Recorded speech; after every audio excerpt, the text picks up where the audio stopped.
सबों को नमस्कार।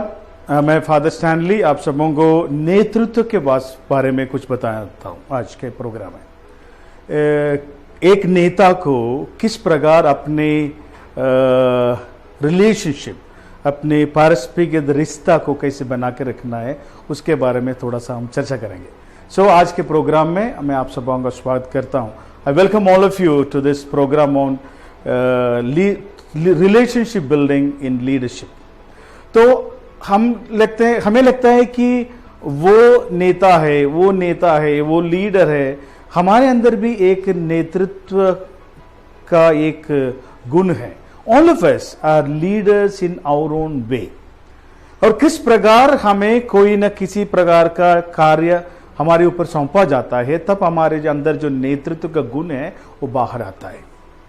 कोई लोगों को हम देखकर बताते हैं कि बहुत अच्छा नेता है, ये बहुत अच्छा नेता है, बहुत अच्छा अगुवाई करता है।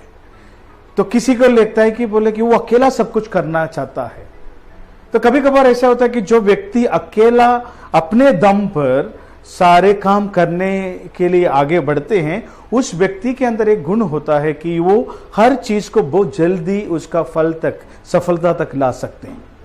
तो like what we call is autonomous leadership, not participatory but autonomous leadership, कि मैं अकेला अपने दम पर अपने सारे कार्य को सफलता तक लाने की कोशिश करता हूं। तो लोग नजर से देखने से बोलेंगे ये बहुत अच्छा लीडर है कि सब कुछ हमारा कार्य हो रहा है।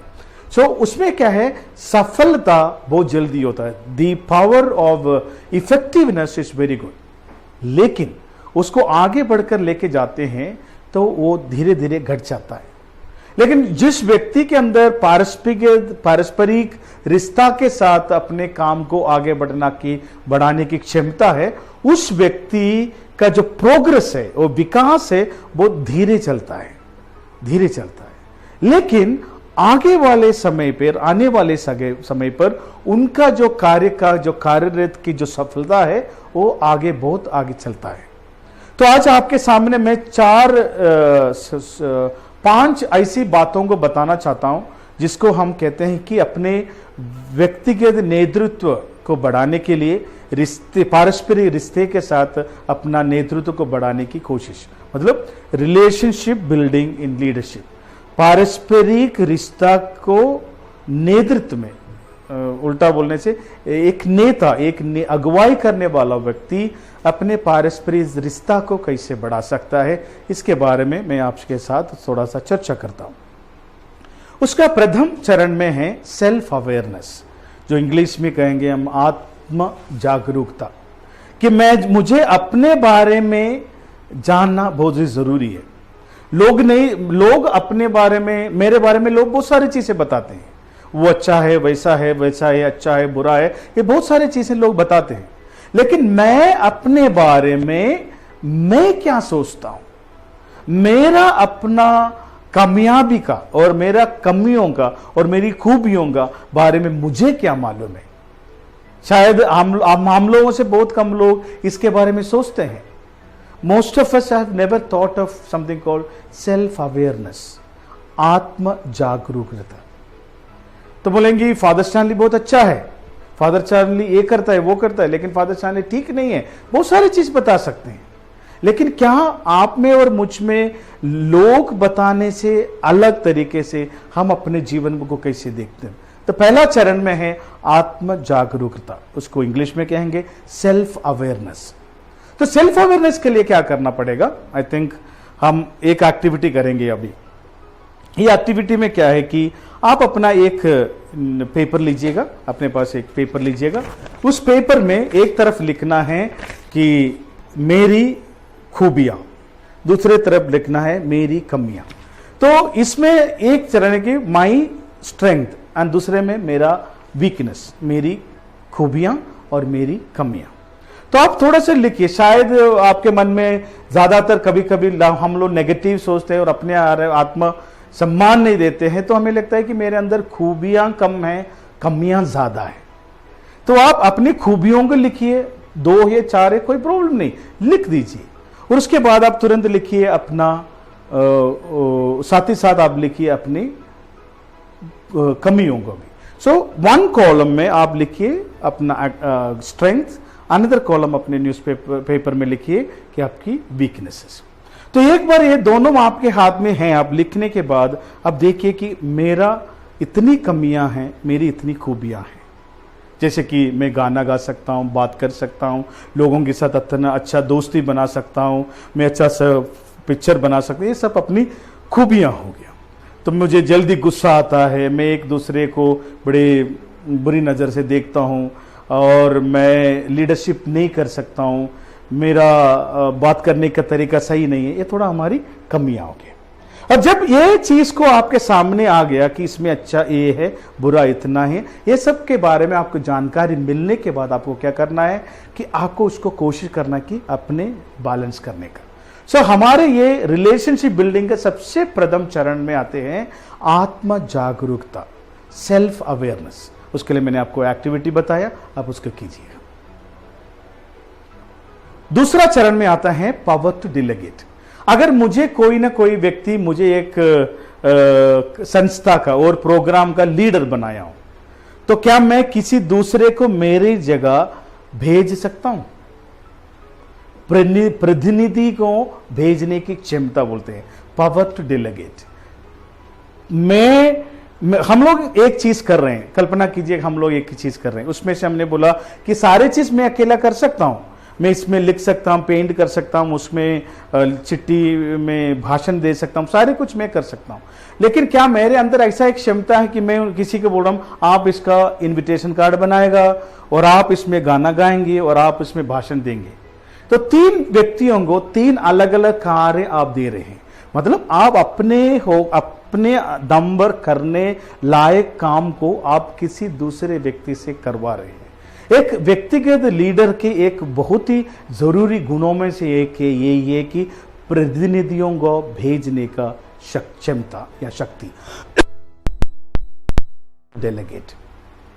कभी कभी हमें ऐसे लगता है कि सबको करने के बाद में मुझे लगता है कि नहीं, मुझे खुद करना था, मैं अच्छा सा कर सकता था, उसने किया, ठीक नहीं किया, कोई बात नहीं, हमें ऐसा लगता है। लेकिन उस समय हमें अपने आप को बताना चाहिए कि ऐसा कोई जरूरत नहीं है। उसने किया, अपने बल पर किया है, अच्छा किया है, जो कमियां हैं उसको हम पूरा करेंगे। इसी तरह के सोच आपके और मेरे मन में आएंगे तो एक प्रकार प्रतिनिधियों को भेजने का जो क्षमता है हमारे अंदर बढ़ेगा। उसके जरिए क्या है, हम अपने चारों तरफ एक प्रकार एक नए अगला पीढ़ी लीडर को, नेताओं को बना रहे हैं। So that is the second point. Point number 2 is the power to delegate. तीसरे चरण पर आते हैं कि इसको हम कहते हैं इंटरपर्सनल स्किल्स, हिंदी में कहते हैं पारस्परिक कौशलता, पारस्परिक रिश्ताओं को बनाने की कौशलता, क्षमता, जो भी आप बता सकते हैं, इंटरपर्सनल स्किल्स। तो आप देखें कि मैं लीडरशिप में हूं, अगर तब मैं किसी को देखकर हेलो सर गुड मॉर्निंग कैसे हो, तो उसको क्या लगेगा, तो देखो ये बड़ा आदमी मेरे पर मुझे गुड मॉर्निंग बोला, अच्छा बोला, तो वो अपने तरफ से मुझे बोलेगा। आपको लगता है कि जो आपसे बड़े हैं आपको गुड मॉर्निंग बोल ले तो आप थोड़ा सा अच्छा लगता है। अगर आप बड़े हैं आप तो कैसे गुड मॉर्निंग में डर डर के बोलेगा, तो लेकिन गुड मॉर्निंग तो बोलेगा लेकिन डर डर के बोलेगा, क्योंकि आपको मालूम है कि इस व्यक्ति फ्री है, मेरे से सुनने के लिए तैयार है, ऐसा हमें नहीं मालूम है। तो उस अवसर पर अगर एक बड़ा व्यक्ति कोई भी व्यक्तियों को गुड मॉर्निंग या किसी तरह का रिश्ता बनाने की कोशिश करते हैं, उसमें कहते हैं कि हम interpersonal skills. As a good leader, एक अच्छा नेता होना का सबसे बड़ा हुनर ये इसमें है कि एक दूसरे का पारस्परिक रिश्ताओं को बनाने की एक कौशलता, एक क्षमता, एक टैलेंट आपके अंदर होना जरूरी है। ये आराम से आ जाएगा। हर व्यक्ति से मुस्कुराते हुए मिलिए, बात कीजिए, उनके हालचाल पूछिए, परिवार के बारे में पूछिए, और उन क्या करते हैं उससे पूछिए, और उससे बात पूछिए कि मैं आपके क्या काम में आ सकता हूँ। उसी तरह एक प्रकार हम हमेशा हर जर्नी में, यात्रा में एक पहला कदम हम अपने तरफ से ले रहे, उसी तरह की एक सोच हमारे जीवन में आएंगे तो बहुत ही आसान तरीके से इंटरपर्सनल स्किल्स को हम बढ़ा सकते हैं। चौथा चरण में है पार्टिसिपेट मैनेजमेंट सिस्टम। इसको हम प्रबंधक में पारस्परिक भाग लेने का एक क्षमता को कहते हैं, पार्टिसिपेटिव मैनेजमेंट स्टाइल। एक अच्छा लीडर के अंदर है कि अगर इंग्लिश में कहते हैं इंग्लिश हिंदी में बताता हूं, छोटे से छोटे व्यक्ति या गढ़ जो काम कर सकते हैं उसी का उन्हीं से ही करवा दीजिए, दूसरे से नहीं करवाना है। मतलब उसको हम कहते हैं थियरी ऑफ सब्सिडियरिटी। जो हम लोग 5 जन है, 5 जनों में 5 अलग अलग टैलेंट है, खूबियां हैं, और हम उस खूबी के अनुसार हर व्यक्ति को अपना काम करने का एक मौका दे रहे हैं। उसका मतलब क्या है कि हम उन सबों को अपने ये मैनेजमेंट स्किल में, हमारे जो प्रबंधक कार्यक्रम में उनको शामिल कर रहा है। तो आप सोचिए कि आपके अंदर क्या क्या चीजें हैं, क्या क्या खूबियां हैं जो आप इस पार्टिसिपेटरी भागीदारी का एक प्रबंधक चीज में आते हैं। तो 5वां चरण में है, उसको हम कहते हैं नर्चरिंग लीडरशिप। लोग कहते हैं कि भाई मैं अपने टाइम पर अपने दम में बहुत सारे कुछ करता हूं और मेरे बाद में क्या हो मुझे फर्क नहीं पड़ता, मैं उसको बाढ़ में जाओ, ऐसा कहता हूं। Is it true? ऐसा करना है? नहीं है। आपको सोचने के समय आ गया। अगर आप एक व्यक्ति ऐसा एक नेता है तो आपको ये दिमाग में रखना चाहिए कि मेरे बाद कौन हो सकता है। तो आप लोगों के अपने जो चेला है, अपने साथियों हैं, उसमें जिसके अंदर ज्यादा नेतृत्व देने का गुण देख रहे हैं, जिसके अंदर वो एक भागीदारी वाली नेतृत्व का गुण देख रहे हैं, उस व्यक्ति को आगे बढ़ने की बढ़ावा देना बहुत जरूरी है। Nurturing leadership. लेकिन आजकल के समय में क्या है कि ये नेतृत्व, मैं तो अपने राजनीतिक बातों को नहीं कह रहा हूं, नेता बनने का एक जो इच्छा है लोगों के अंदर वो बहुत ज्यादा है, और खास तरीके से उन तरीके से नेता बनने की इच्छा रखते हैं कि जहां पर हमारे चारों तरफ लोग हो, हम कुछ कर सकते हैं, अपना औकात दिखा सकते हैं। लेकिन वैसा लीडरशिप नहीं है। हमारे बाइबल में कहते हैं कि सेवा करना एक अगुवाई का काम है। मतलब जो आप में अगुवाई करने वाला व्यक्ति जो है, दूसरों के सेवा करने में तत्पर रहना चाहिए। The servant of all is leader, तो हमारी बाइबल की एक खंड है। लेकिन अगर आप सचमुच आपके बाद भी आपके जो संस्था को चला रहे हैं, जिस कार्य को आगे प्रगति की ओर लेके जाना है, तो आपके संबंध में हमेशा आपके बाद वाला लीडर को बढ़ा के लेके जाने की एक क्षमता आपके अंदर होना जरूरी है। तो आज के ये समय मैंने अपने आपको बता दिया कि किस प्रकार एक नेता अपने पारस्परिक रिश्ता के बढ़ा सकते हैं, उसके बारे में मैंने बताया। तो मैं आपके सामने 5 चीजों को रखा है। पहले वाला था सेल्फ अवेयरनेस, दूसरा है पावर टू डेलीगेट, तीसरा है इंटरपर्सनल स्किल्स, चौथा है participatory management style, and 5th है नर्चरिंग लीडरशिप।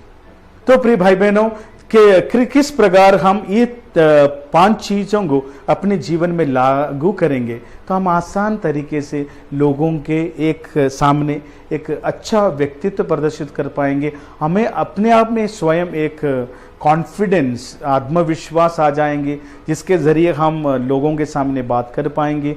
जो कार्य आपको सौंपा गया है उसी को आगे लेकर जा सकता है। तो देखिए कि आप सर्वप्रथम सेल्फ अवेयरनेस, आत्म जागरूकता के बारे में सोचिए। जैसे मैंने एक्टिविटी बोला था उसको करके देखिए और देखो उसको, उसके बाद अपने जो अच्छाइयों को बढ़ाने, कमियों को कम करने की एक कोशिश करना। दूसरे पावर टू डेलीगेट, हमेशा कि क्या मेरे अंदर ऐसा सोचे कि अगर मैं करूं तब भी सब कुछ ठीक होता है, यार कोई दूसरा भी करे वो ठीक हो जाएगा। तो अगर आपके मन में है कि एक बार दूसरों को की मौका देकर काम करने की क्षमता आपका अंदर है, तो you are delegating your power to the other person to work.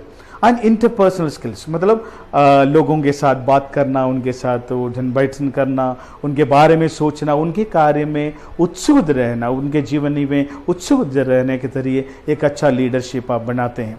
Participative management, अपने मैनेजमेंट प्रबंधक कार्य में हम अलग अलग लोगों को भागीदारी बनाते हैं ताकि हम सब मिलकर एकजुट होकर एक टीम बनकर इस कार्य को आगे बढ़ने की क्षमता रखते हैं। और 5th में है कि नर्चरिंग लीडरशिप, किस प्रकार हम अपने लीडरशिप क्वालिटी बनाते हैं, उसके साथ जो हमारे साथ आगे बढ़ना चाहते हैं उस व्यक्ति को किस प्रकार हम लीडर बना सकते हैं, उसके बारे में हम उनको निरंतर मदद करते रहेंगे ताकि वो भी एक अच्छा और बढ़िया नेता बन सके। So thank you very much मुझे सुनने के लिए। God bless you, take care.